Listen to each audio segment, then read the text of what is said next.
And welcome into another edition. IGL Weekly is on the air, powered by the Connecticut School of Broadcasting. Tomorrow's broadcasters today. Give them a call at 1-800-TV-RADIO or log on to gocsb.com. My name is Sean Brown. Alongside me, as he is every week, is my co-host Erik Hauser. Good to see you. Yeah, good to see you. Yep, lots of great action went down in Week 2 of the Indoor Gridiron League. Yeah, let's talk football. Yeah, let's do it, man. Now, what were your impressions? What did you take away from the Week 2 action? You know what? The big thing that I noticed is the laundry on the field. There wasn't much of it yesterday. They cleaned it up. Yeah, they cleaned it up a lot. And as we touched last week, there was a lot of delay of game penalties, and a lot doesn't even speak for what there really was. And there might have been 2 this week. So that's a big change. That sloppy play last week, it got cleaned up, a big time, basically. Yeah, you're right. And in Week 1, Erik, the theme was the delay of game penalties. In Week 2, not so much. Yeah, and just with the quality of play, the linemen had better techniques this week. The quarterbacks look better. The receivers look better. A lot of good action this week. Now, how did they clean up those mental miscues? A lot of it had to have been practice. Practice? Practice. Not the game? No, practice? No, practice. For them to clean up delay of game penalties, they must have worked on clocks in practice, which helped a lot. Practice makes perfect, no question about that. It does. Yep. So, my impressions? Yeah, what did you think of the week? The venue was a little bit unique. It was a little bit different. They're used to playing indoors at the Wells Fargo Center, at the indoor arena. They played indoors, but more of a soccer field, no goalposts, no boards. The product wasn't really the same to me. No, it was definitely different. If you're familiar with arena football, they play with boards. The teams play the Wells Fargo Center once in a while. They've got boards. It's not an out of bounds. Players get crushed along the boards. At this arena, there's an out of bounds line. And, they must have to consciously think about that because it's totally different. And apparently they can stand on the line and they're still in bounds. But once they get all the way across the line, it's out of bounds. So it's a little different, and players are their momentum's just taking them way out of bounds. Yeah, and I don't think the players mind where they play. They don't care if they play at the Wells Fargo Center, at the Pineland Sports Complex, or out in the parking lot. They just want to play football. Yeah. But I definitely think there will be an adjustment period. Used to playing indoors where, they're pushing each other into the boards. That wasn't part of the game in Week 2. Right. No, it wasn't. And it must be hard for them to get accustomed because, Week 1 they played in the Wells Fargo Center. This week they're playing in the Pineland Sports Center, and then they're going back to the Wells Fargo Center. So it's like they're probably a little confused. They have to keep getting adjusted to different facilities. It was interesting for us at CSB covering the game. We were down on field level. It was a little challenging for the camera operators and for the talent who were calling the game. You had players and shoulder pads and helmets coming right at you. No incidents to report, I'm glad to say that. But it was a little scary, a little bit fun, but scary. Yeah, I was surprised that your broadcast table didn't get blown up a few times. If I see Marquise Slocum coming right at me, I'm just going the other way. I didn't sit down the whole game. I stood the whole game. No, you guys were smart, standing up like that. I just missed some of the action myself, and those players, they're coming at you fast, and they're big boys. Yes, they are. So, we noticed there were a few more injuries in Week 2 opposed to week number 1. Do you think the playing surface had anything to do with that, Erik? I know for me personally, just standing on that field, my knees and my lower back were hurting me a little bit. Do you think maybe it was a coincidence that there were more injuries, or do you think that it wasn't a coincidence and it was just a fluke thing? So to answer your question, I think that the field has something to do with the injuries, but not everything. Yeah, and to be fair here, the IGL, they don't have control over everything. Sometimes, they have to play some of their games at that facility, so it kind of is what it is. Right, yeah, they're going back and forth, Wells Fargo, Pineland Center, so, it is what it is. They'll figure it out. Now, the field did claim a casualty, though. Jason Wrigley, the wide receiver of the Hornets, did go down. Looked like his knee buckled there in the first half. It did, and that's a good way to explain it. He went up for a ball. There wasn't a player that close to him. Nobody touched him. His foot hit the ground. As soon as his foot hit the ground, the knee buckled. He started to scream, and that's when I thought the worst. That's one of those things you never want to see an athlete, any athlete, scream like that and go down and grab his knee. That's usually a sign of a pretty significant knee injury. We don't want to speculate, but it didn't look good. Yeah, I'm thinking the worst, and he had to get carried off on a stretcher. But, hopefully it wasn't as bad as we thought, and hopefully he comes right back. Yeah, we hate to see that. We're thinking about him, and we wish him the best and hope he can get healthy and get back onto the field. Yes. Now, interestingly enough, when he was hurt, it took 25 minutes before the paramedics could get him up and out of there. He was 1 yard off the playing surface, and they continued action in the game going in the opposite direction. It was kind of interesting to me.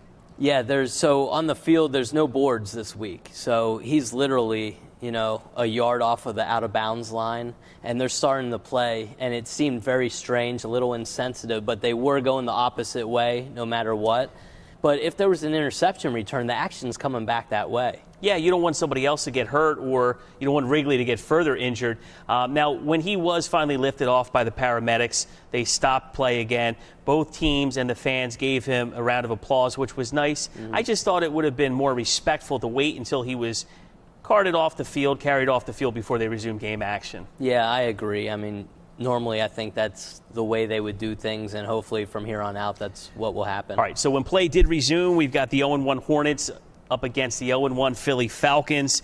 The Hornets won kind of a lopsided game, 44-12. Yeah, they're 0-1, but they're still the defending champions. Did they strut their stuff? They played did. a lot better in week number 2. Their defense was swarming this week. Their line was getting a lot of pressure on Perez, their quarterback, the Falcons quarterback. Yeah, he didn't have a lot of time. No, he didn't have much time at all. And the other problem is his receivers were covered like blankets. I mean, he couldn't do much. It wasn't not a lot of options. Wasn't a good showing. Now, his counterpart, number 12, Muhammad Abdullah, the quarterback for the Hornets, he looked pretty good. Yeah, I mean, just looking at the guy, he looks like he's big and he looks athletic. And last week we saw he started off slow. His throws weren't there as accurate.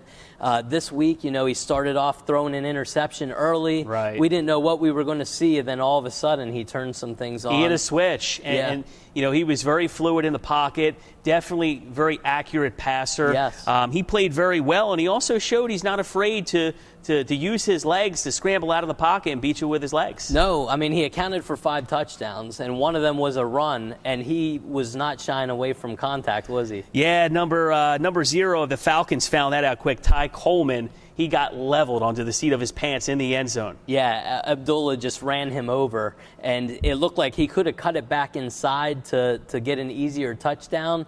He decided to run right over the kid. And he steamrolled him. Steamrolled him. It was pretty impressive there. Yeah. We also saw an impressive touchdown pass to wide receiver number 7, Stephen Burrows. Yeah. Burrows kind of went on a double move there, and it was a very accurate pass by Abdullah there. He really threaded the needle on that pass. He did thread the needle, and it was a pretty play. Now, the Falcons shot themselves in the foot a lot. What did they do to make mistakes? You know what? They had a lot of penalties. It seemed like, even if they had a good play on defense, something would happen where there was a penalty that negated it. It looked right before halftime, it looked like they might get some momentum going. They're about to score. Yeah. They get the ball close, first and goal with like 11 seconds left and spike it. Well, there's no spiking in this league. So they run down the clock, and it goes to halftime, and they didn't get those points on the board. Now, the Hornets this good, or the Falcons just that bad? What would you say on that? That's a tricky question. I mean, the Hornets definitely look like they're getting back in stride like they were last year. And, they're just playing a lot better, a lot cleaner this week. Yeah. But those Falcons, I mean, they didn't look good last week. They didn't look good this week. I don't know how long it's going to take them to get to mesh, but they need to do it quick. They woke a sleeping giant. The Hornets woke up. Could be a scary thing for the league, that's for sure. Yeah. All right, we got to take a quick break, but on the other side, TJ Grum joins us to dissect some of the Week 2 action and possible motivation for the New Jersey Bulldogs. We'll explain a little bit later as CSB's IGL Weekly rolls on. Right here.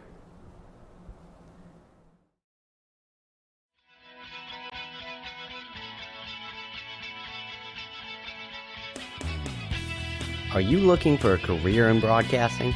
Does a life working in TV or radio sound right for you?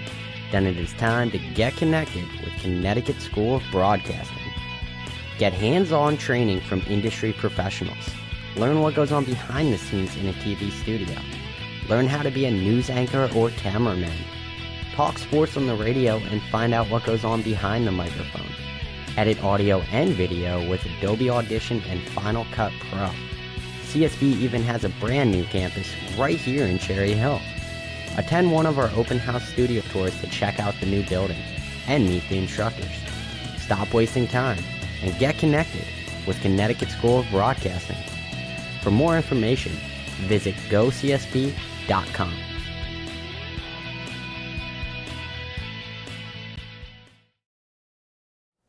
And welcome back in to CSB's IGL Weekly. My name is Shawn Brown. Erik Hauser is here, and at this time we welcome in a special guest. CSB grad TJ Grum joins the panel. Welcome to the show. Hey, how's it going? He's back. I am back. I'm coming for your chair. Okay. Let's see. Bring it, buddy. All right. Listen, After the show. You were at the games yesterday, Yep. too. I know you covered the game with the ASI Panthers and the Del Val Eagles. A little bit of a lopsided affair. What does ASI stand for again? All Stars Incorporated. Well, it's interesting because for the second week in a row, they played like all-stars on that roster. What did you see in the game, TJ? Well, it was Delaware's first game.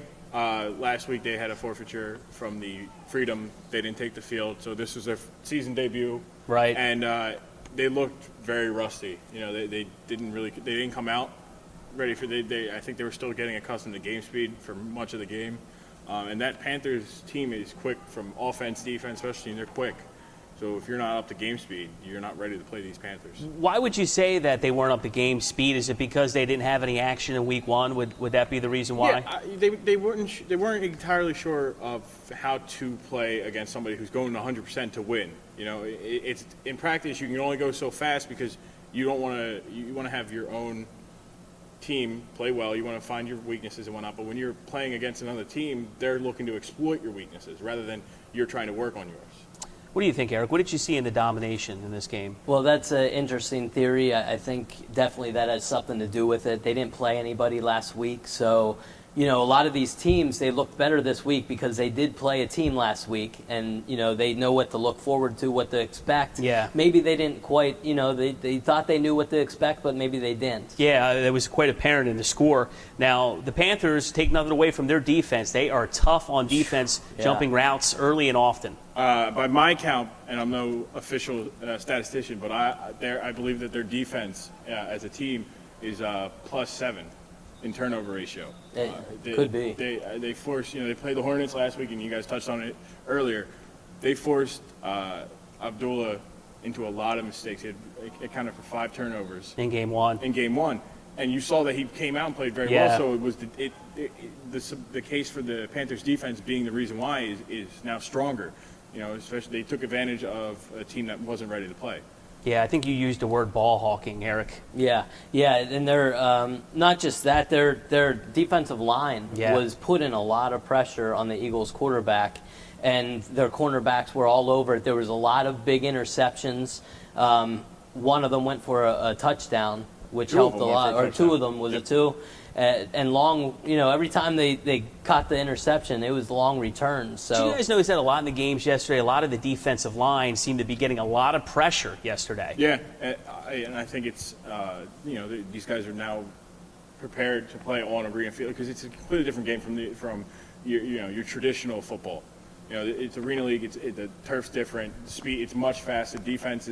There's a more focus on offense. Defense needs to get there quick. The ball gets out there. The quarterback's goal is to get the ball out there quicker than even traditional. Right. Now, the quarterback of the Panthers, Brownlee, we want to clarify something. In week one, we were calling him Brownie. We sincerely apologize for that. I'm the only Brownie on the set. But Brownlee, how did he play for the Panthers in week number 2? Brownlee, he had trouble keeping the ball in his hands. He fumbled a couple times. He fumbled twice and lost the fumble. Right. And I think he fumbled a couple more times than that. But I do have to give him some credit. He did make some good plays, kept plays alive with his legs, and he threw some nice touchdowns. But with that said, he lost 2 fumbles, but he put the ball on the carpet a few more times. He's got to get these corrected because against stiffer competition, a closer game, that could really cost the Panthers. Yeah, and especially whether it's the snap or just ball security, it's definitely something to work on. Now, what was going on with the Eagles players? They were getting to the game late? Yeah, I talked to Coach Lee after the game. What did he say about that? He had a few of his receivers were late to the game, and their starting center wasn't there until late in the fourth quarter, so he basically missed the whole game. They were doing their backup center, which there were quite a few bad snaps. Yeah, that doesn't help. And that doesn't help. If you have your starting center, that quarterback, the snap gets to the quarterback, and that defense, the quarterback's not rushed. Right. That pressure is not it's not as apparent as what it ended up being. Right. There's big chemistry between a center and a quarterback, and if you're used to taking snaps from one guy, that's kind of tough adjustment. Yeah, it is a tough adjustment. All right, so the Panthers are now 2-0 from one 2-0 team to another. The New Jersey Bulldogs, their fast start continues. They're 2-0. They beat the big team, the Buccaneers, who dropped the 1-1 on the season. What'd you think of this game? It was. I was looking forward to this game because the Buccaneers have size that somewhat compares to the Bulldogs. Not quite as big, but almost. Right. And it turned out to be a pretty good game. But the Bulldogs, you could tell they made some improvements last week. A lot of early injuries in this game for the Dogs, especially in the early going. And the Bucks. Yeah, absolutely. They lost their starting quarterback midway through the second quarter, and Could it be the field? It could be. You never know. But going back to what you said, actually both teams had quarterback injuries. Both starting quarterbacks were knocked out. And the backup Merritt for the Bulldogs, he had an apparent. They think it might be a concussion. We don't have any, official news on that right now. Now this was a game that was kind of a defensive battle in the first half. Both defenses playing well, knocking some of the quarterbacks around. You mentioned Bartuk. He came out after the first series. Don't want to speculate. Do you think it was the hamstring? Did it happen at that point of the game, or do you think it could have been where he was basically running for his life on a play? He was wrapped up, had a defender on him, and he kind of ill-advised a pass. Probably a pass. Bartuk will tell you he should have probably just put away and took the sack. Yeah, it's. Could that have been a message from Coach Turk? I wouldn't put anything past Coach Turk, but yeah, it definitely could have been that. I'm not sure. I think it was the hamstring. You know what? I'm not sure, though, because it was a very bad pass. It was a bad decision. He should have probably hung on to the ball. He just kind of threw it up for grabs. Yeah. And then the next series, he's not in the game anymore. I won't put it past Coach Turk to send a little message there. But also, like you said, he was running for his life. He's not a mobile quarterback. Merritt is definitely more athletic that way. So it could have been a strategy. I don't know. We have to find out when that injury happened. Yeah, it's possible. Merritt then came in and he got a possible concussion in the game. He, was on the sidelines with a trash can. He wasn't feeling very well. You got to give Bartek a lot of credit. He came back into the game with the injured hamstring, basically because he didn't have a choice. Mm-hmm. There's no third-string quarterback on the team. Yeah, he was definitely gimpy, but he showed his poise, and he got into the game. He showed some flow, and you could see it in his play. He brought the team back and scored some points. And now the O-line didn't play very well. There was a lot of pressure, on both Bartek and Merritt all game. There were some high snaps. Joe Fayed was struggling. They had to go to the shotgun formation. They didn't do that a lot in week one. Could that have been because they were trying to buy some time for the quarterbacks? Yeah, I really think that is a reason why. They, as you said, they were the only team that never went shotgun at all. Right. And you saw the success that they had last week. The protection was there. I think Bartuk's immobility due to his hamstring issue, he couldn't drop back. It's not the fact that he couldn't get away. It's dropping back. His mobility wasn't very good. Taking those three-step drops is not easy. Well, the Dogs are off to a fast 2-0 start, but apparently they're not getting the respect of everybody in the league. We'll explain that as we come back. This is the Connecticut School of Broadcasting presents IGL Weekly. Stay right there.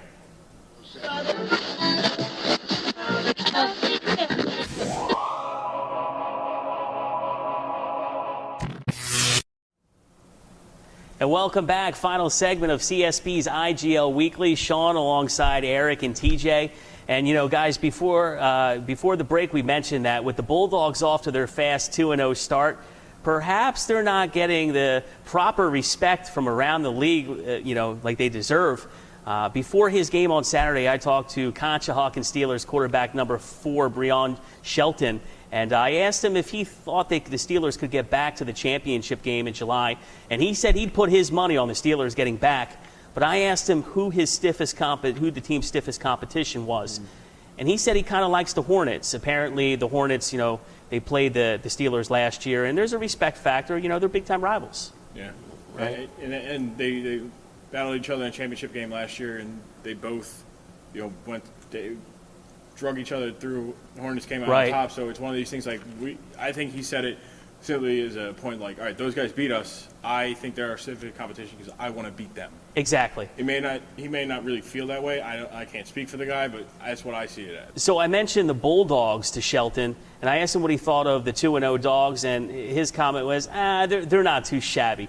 I didn't really get the sense that Breon Shelton was too concerned with the Bulldogs at this point in time. I can see where he's coming from, but I also disagree at the same time. Yeah. I mean, I can see he's focusing on that championship game. They got beat by that team. There's a target on their back still.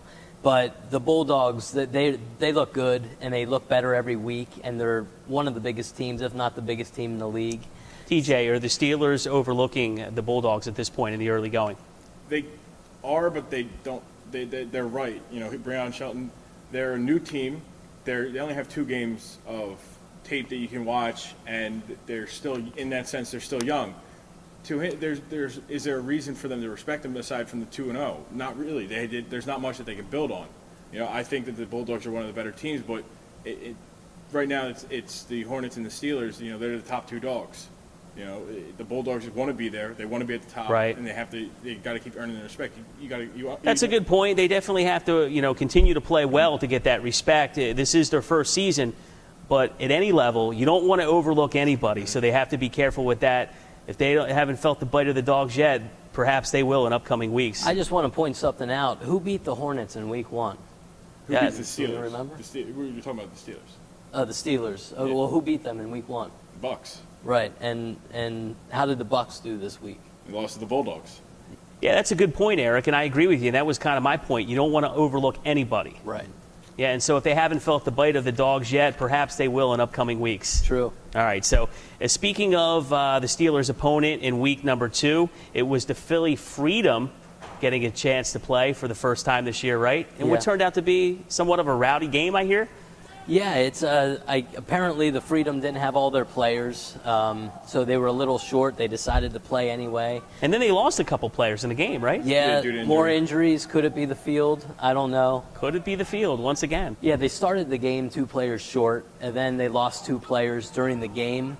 So they ended up calling the game a little short. It wasn't much of a matchup anyway. No. I mean, what did you take from the game? Well, the Freedom played their first game and their last game. What game? Exactly. It wasn't. They were clearly outmatched. The Freedom have nice. There's 2 players, number 5, number 7. Both are probably going to end up somewhere on another team inside the IGL because they're that talented. I feel bad for them because they're on a team that was falling apart. As soon as they walked in the door, they started falling apart. So history was made. This week with the Freedom playing their first and last game in the IGL. Yeah, so the Freedom fold up, and we still don't know about the Steelers because they are still very much untested through 2 games. Yeah, Jury's still out on them. Yeah. Yeah, from what we know, week 1, they didn't play with Breon. Did not start the game. He came in at second half of the game, and they were a different team, but they just had an insurmountable. They had a lead that they couldn't get over. Right. The Bucks kept that lead, and they earned that win. This week, you only got another half of them. The game was forfeited at the half, and it was against a team that wasn't going to be around after the game. All right, so we move on to the IGL Showcase Game of the Week. This week it featured the Frankfurt Chiefs and the Camden Lions. What did you think of this game? It was pretty exciting, It was. to say the least. Yeah, it was. Great comeback. Yeah, it ended up being a great comeback. The Chiefs had started their backup quarterback because their starting quarterback, their great quarterback, Smith, had some vehicle issues. Transportation problems. Yes. Get into the game? So How does that happen? They don't have a team bus? I guess not, but they came late, and Smith got there right before halftime. But one bright spot for their offense, the only bright spot pretty much in the first half, is their number 0, Brown, had returned a kickoff to almost he almost scored. I think he was on the 1-yard line, and they were able to punch the ball in there for some points right before halftime. And then after that, Smith came in. Now, we talked a lot about Smith in week 1. We really focused and put the microscope under him. He looks like he's an elite player in this game, and he proved it again in week 2, bringing his team back. Yeah, the Lions jumped out to an early first half lead. He put up 14 before before the Smith came in. And then aside from Smith, before that, they didn't have any points. Smith comes in with a minute left, following D Brown's return, which personally I would have hoped that he cut it in rather than go for the big hit. But that was the MO of this game, was a physical game, and he elected to put the hurting on the last remaining defender. Now, how were the Chiefs looking in the first half with Greer under center before Smith came into the game? A completely different team from the game against the Bulldogs. Why do you say that, though? The explosiveness from Smith, Greer himself is an explosive quarterback. Smith is just on another level. Yeah. You know, if the play breaks down, Smith needs one move, and he's got a 20-yard gain touchdown. And we saw that in the second half. The first drive, he got a chance. That happened, and he broke a scramble and scored. Yeah, you could notice that he didn't have much timing, or he wasn't on the same page all the time with the receivers. And then once Smith came in, it was like a flip of the switch. Yeah, one of the things I noticed with Smith, he has great chemistry with his wide receivers. When they get close to the goal, they love to throw that fade route up in the air. They got a couple of tall receivers. Jackson made another incredible catch. I think we're going to see that on the highlight reel at the end. Oh, man, it was amazing one-handed catch at the back Tell of the us end about zone. it. Describe it for us. Well, Smith loves to throw his fade passes, so he throws one, almost a jump ball back of the end zone. Jackson comes up, just out jumps the defender, just snatches it with one hand, comes down. It was amazing. I was looking at our cameraman, and he couldn't believe it. Similar to what he did in Week 1 at the Wells Fargo Center when they were playing the Bulldogs. That boy has some ups, and it's smart for them to take advantage. He's like their Plaxico Burress inside the red zone. Yeah, and Brown on the other side of him is also a really good receiver, so they look good in that department. Physical game from start to end, lots of big hits, but in the end, the story was the big comeback by the Chiefs. Sensational comeback win. Yeah, scoring often in the second half. And also, I noticed that the defense stepped it up. I mean, they were putting a lot of pressure on the Lions. Yeah, absolutely. What did you think? The defensive line, specifically 39 and 40, were in the offensive backfield. Whether it's a run or a pass, they did not give anybody any time to get comfortable. All right, so we're just about out of time for this week, but we want to remind you that we will be here each and every week throughout the course of the IGL season. My name is Sean Brown, for my co-hosts Erik Hauser and TJ Grum. Thank you very much. Thanks for having me. That'll wrap it up. We'll see you next week on Connecticut School of Broadcasting presents IGL Weekly. As we leave you, take a look at the top plays of the week. So long, everybody.